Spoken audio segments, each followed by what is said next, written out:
Hey guys, it's Jake here at Canadian Cutting Edge, and today we're taking a look at this knife by Fura Knives, or Fura Gear as they're saying now on their blades.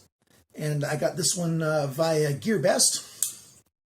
And when I saw this knife on their website, I thought that thing looks similar to something I've reviewed before. And it is similar looking in some ways to this Y-Start. I think it's a 5013, LK 5013. I wrote it down, I think. It'll be on the screen. So it's the exact same, not exact same, very much the same size, same length, same basic shape, but not exactly. So what I think they did was Y-Start and Fura are two companies that I call rebranders. What that means, the way I use the term is, there's some Chinese companies that just make knives and they make them like crazy, and they don't sell them straight to distributors or warehouses. They sell them to other companies who put their own brand names on them and then sell them on that way.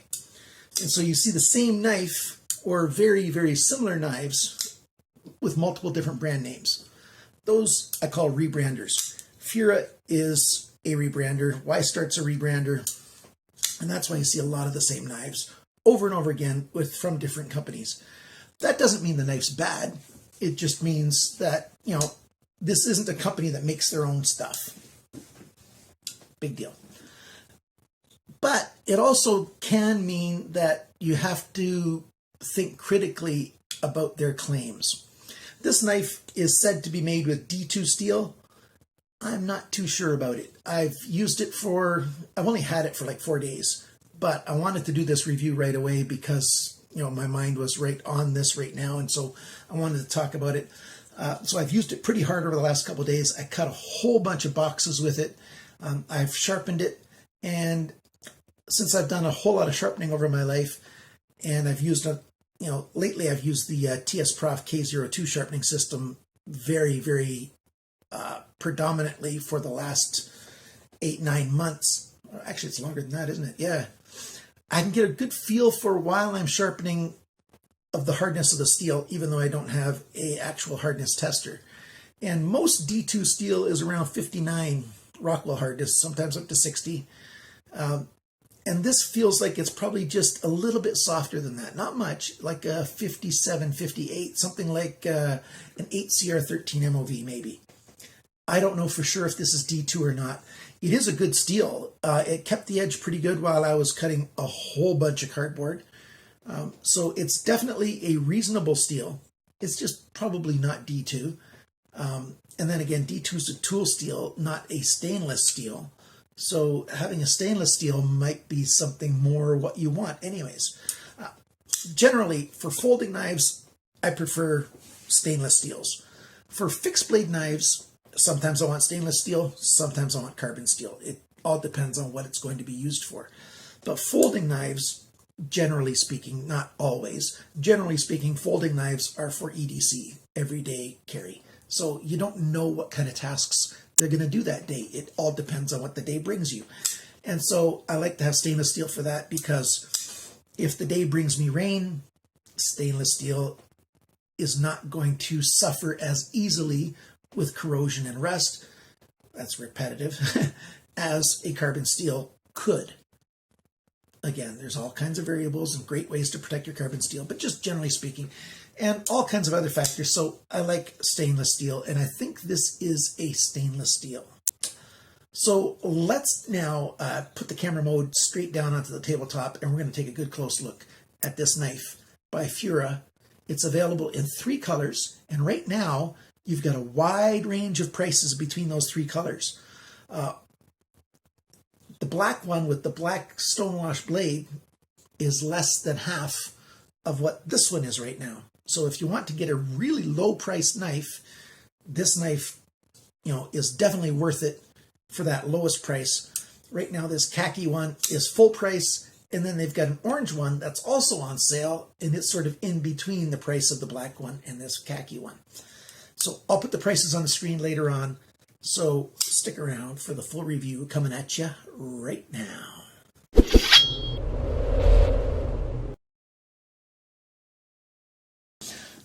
So this is the Y-Start LK5013D for Damascus. I reviewed this a while ago. And just take a look at the shape of this knife. I'm just repeating what I was talking about before. I'm going to zoom in on this just to show you some of the similarities. Okay, so we got the same basic shape for the blade, drop point. This one's got a swedge on it. This one's got a high flat grind, but it does have, it's not a full flat grind. This one's a full flat grind. The handle shape is basically the same, although, you know, this tip with this, the pivot end, I should say, with these two these two tips and this rounded part on the front, it's similar, but it's slightly different. The back here, you got two different size lanyard holes, but you've got the pillars in the same locations. You've got the same basic shape. You've got the same kind of edge chamfering all the way around. Even this chamfering by the lanyard hole and by the end here, it's the same on both of them. I like how it's a little bit extra thinned out right there for the lanyard hole, so the lanyard cord doesn't have to become a big thick thing back here. But same basic shape all the way around. You got the same small pinky choil back here. That's not really the name for it, but for lack of a better word, you've got that. And then you've got slight differences in that, you know, this one's got a little bit of a cutout there for your thumb to go into. The steel's a little bit thicker on these liners than it is on those. And, you know, just little things like that that are different. Pocket clip. Pocket clip looks different. The holes that it mounts into are different as well, although they both leave about an inch of the knife sticking out of your pocket. So this just kind of shows you how you've got one design that they make slight changes to. Sometimes they make very few changes. This one they've made quite a few small changes, but it's still basically the same knife. One of the biggest things that I wish they would have changed more of, I didn't mention that quite yet, is right here on the sharpener's choil. The sharpener's choil does not come forward far enough. See, this one's got sort of an abrupt plunge right there, so it goes down on an angle. But the edge of the blade comes into the sharpener's choil, and I end up, especially on this side, you can see it more clearly.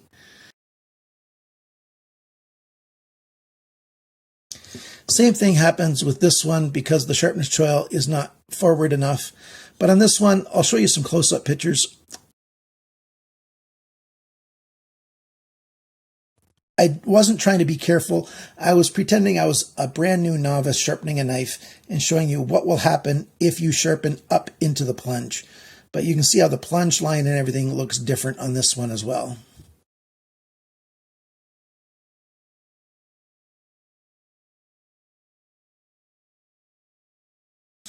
Okay, so that's enough about that. We've got to keep going with this knife. Now, we've got steel liners. Since they're so thick, they had to do a little bit of a cutaway there so that the arm would have enough spring to it to be a good tension for the lockup. Lockup is very good. No blade play, back and forth, up and down. Very, very solid. Good thick stop pin. That's a really good thing. We've got a slight chamfer on the release for the lock arm right there. It's easy to get your thumb in there and release the liner lock. For some reason, they even did a little bit of a chamfer on, oops, sorry, I was off screen. They even did a little bit of a chamfer on the other side as well, just to allow your thumb to get in there a little bit more. So that's a little touch, but it's a good touch. We've got these hourglass shaped posts right here. Just a nice added touch. We've got the pocket clip is, of course, a sort of odd shape, but it's one side only because of that. And yeah, it's got a little bit of a curve to it. Let me show it in a pair of pants. It slides in easily enough, although I think it should I think it should have a little bit of a higher tip right there, because it's hard to get your pants to get underneath that lip sometimes, depending on the pair of pants. These jeans that I used to demonstrate with, they're fairly thick right here, and so you have to get them just right to get it started over that. A lot of the pants I wear are not quite that thick, so I've not had bad experiences with this. But we've got about 1 inch sticking out here. That's about 2.5 centimeters roughly. It's not terrible that there's way too much sticking out, but there's more there than what some people want. So be aware of that before you choose to buy this knife. And also be aware that it's right hand only. We've got, let's talk about the handle a little bit more still. I've mentioned the chamfering around the edges and things. We've got this sort of decorative side jimping, and it's basically decorative, but it also can be useful. Sometimes my thumb is a little bit off to the side a little bit, depending on how I'm cutting, and not always just flat on the back. I don't know if you've ever noticed that yourself or not. And for that, you know, it's got a lot of good extra grip there, but predominantly that's decorative. The classic sort of checker pattern on the G10 here is just grippy enough to be very useful, not so aggressive that it's a pain. And now let's show you what's on the inside, and I'll show you the still pictures with all the skeletonizing.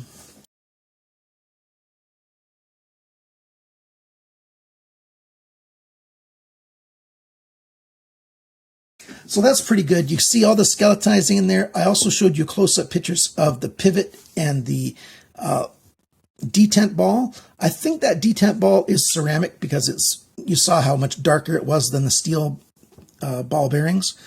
But having nice ball bearings is what gives this thing such great smoothness. And the detent ball helps to suck that in. You can hear how well it sucks it in. When it's closed, it's not that easy to get it to pull open accidentally.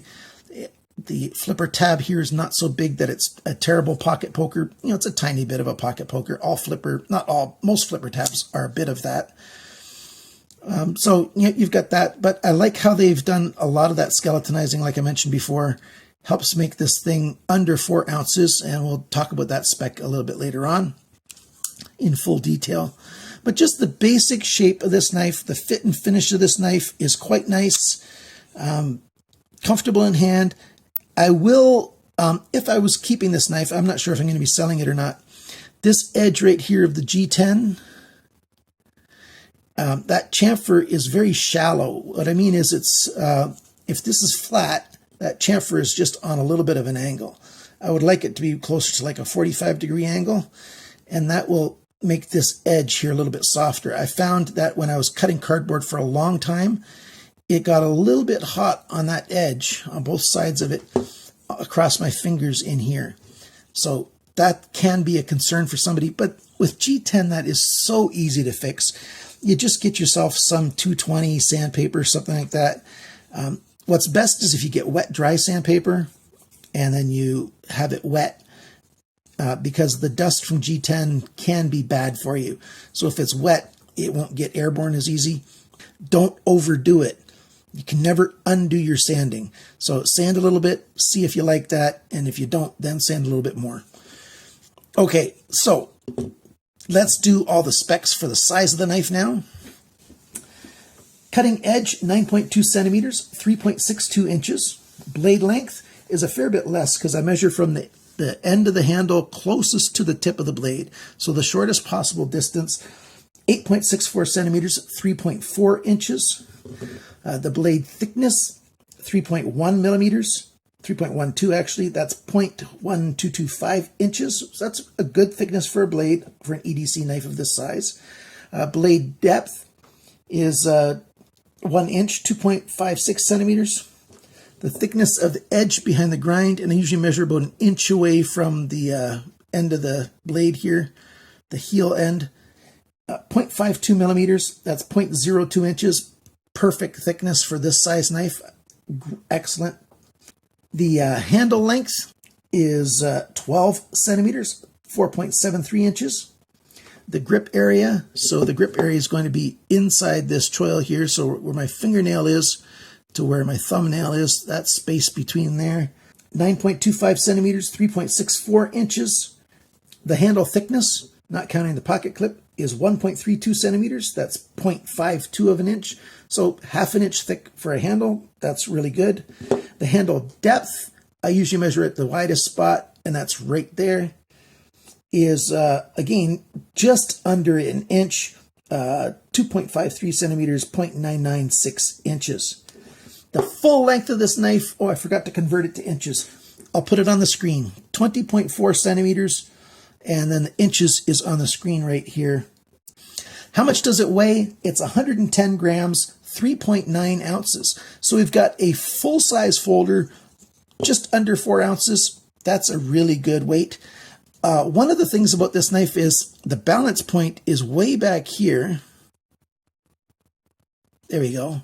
That's the balance point back here, which means that the front is pretty light, or the blade end, which means it's fairly agile for doing all kinds of movement and stuff. So that's a really good thing. Let's zoom back out now.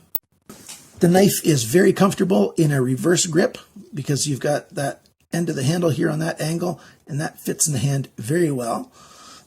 What I call a reverse, it can be a little uncomfortable if your thumb goes over the end because you're putting this end right there, and that can be painful.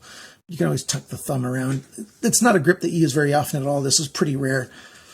But all the other holds, you know, the pinch grip where you put your finger and your thumb on the blade to do some fine work, that's quite comfortable because your other three fingers can wrap around there with a good degree of wrapping. By the way, my hands are large, bordering on extra large. That's North American glove measurements for men. European glove measurements between 10 and 11 is what my hands would use. My pinkies don't get much length. That's because I got this little bit of a twisted pinky. That makes them a whole lot shorter than my other fingers. I got it on both sides. This one's just not quite as bad. Why did I mention that? I don't know. Doesn't matter. Fit and finish. What would I rate this as? I have a rating system where I say excellent, good, average, poor, or nasty. This one I'm calling good. It's not excellent, and it's probably slightly above average for the context of budget knives. And when I say budget knives, my budget category is lower than what most knife reviewers talk about. When I say budget, I'm talking, you know, $30 US or less. And this is way under the $30 US mark. Let's give you the prices. And I've got a lot of prices coming at you real quick, so you can just use the links below to look it up and you'll see. And I'll show you a picture of the three different colors. We've got black with a black wash blade. We've got orange G10 with a stonewash blade. And we've got khaki G10 with a stonewash blade. The black is the cheapest right now. The orange is the middle price, and the khaki is the high price. The black ones are on sale until around June 13th, 2018. The orange ones are on sale until around June 11th, 2018. And I'm talking about GearBest because that's where I got them from. This khaki one is full price. Full price is $25.99 US. The orange one right now is $16.99. The black one right now is $14.39. Okay, so that was the price in US dollars. In Canadian dollars, I'm just going to go from the cheapest to the most expensive. $18.91 for black, $22.33 for orange, $34.16 for khaki. In euros, we're talking $12.52 for black, $14.78 for orange, $22.61 for khaki. In pounds, 10 pounds, 0.94, so basically 11 pounds for the black, just under 13 pounds, $12.91 for the orange, $19.75 for the khaki. So that covers most of the world, and it gives you a rough idea of how much this thing is going to cost you just in the next couple of days. You make your own purchasing decisions. I don't tell you what to buy. I tell you what I like and what I think of the knife. So this is a pretty good knife, probably not D2, but still a reasonable steel. The cut retention was quite good when I was cutting cardboard for a while. It takes a nice edge. If I didn't show you close-up pictures of the edge yet, I'll show you close-up pictures of the edge now. That's after I've sharpened it quite good. So let's demonstrate a little bit of cutting, and then we'll close down this video. So just on paper, once it's sharp, it goes straight down into paper. That's one way you can test your knife if you've got it sharp enough. Just go straight down onto a piece of paper, and if it cuts, yeah, your knife is pretty sharp. It can be tricky to get a knife that sharp, though. So don't be too upset at yourself if you don't get it to cut right away. There's also other issues. The orientation of the strands in the paper. Cutting on the end of printer paper is easier than cutting down on the side, straight down. But then, on that other token, cutting across the paper like this, it's a little bit harder to do on the end than it is on the side. On the side, you can do more fine cutting just because of the way most paper does have a slight orientation. Even though it's a mulch that they put in there, I think it has something to do with how they roll the paper when they're pressing it. It sort of pulls the strands into an orientation. That's 100% theory on my part, and it's a theory that I've made up on my own. I don't know for sure. I've found that cutting that way is easier on the side than it is on the end, and cutting this way on the end is easier than doing the same thing on the edge. He just did it there for me. Now, if you cut when you're sliding, that's easy to do, but going straight down is what you really want to accomplish. So there you go. Nice knife. I like it. It's worth the budget price for it. It's well built, nice and solid, good, strong knife, and recommended if you like all the aesthetics and everything else. There's no other reason not to get it if it fits in your budget. So thanks for liking, watching, commenting, subscribing, sharing. Thank you, especially to my Patreon supporters. You guys are the best. Remember, always cut towards your chum, not your thumb.